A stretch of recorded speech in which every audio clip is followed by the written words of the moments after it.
台南指定化石园区推出着游戏，只要用手机来扫描，就会当甲古生物来互动，会当来观赏着36度的动画影片，嘛会当体验安怎来采化石，阁会当甲恐龙来做朋友，饲恐龙、食物件。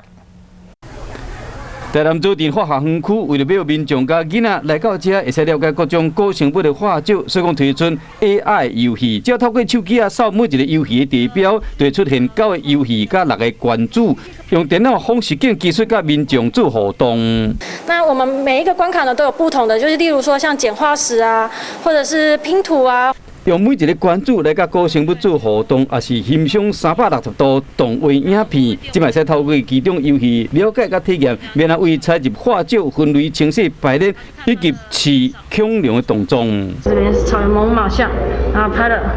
就跟说你成功分辨了它是猛犸象。好，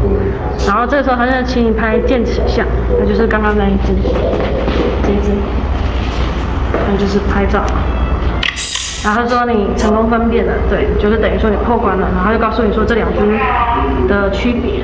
指定化石园区表示讲，这个 App 的设计是以趣味的科学知识为出发点，提高民众对展览资讯的兴趣，并且提供大人甲囡仔做伙过关学习的机会。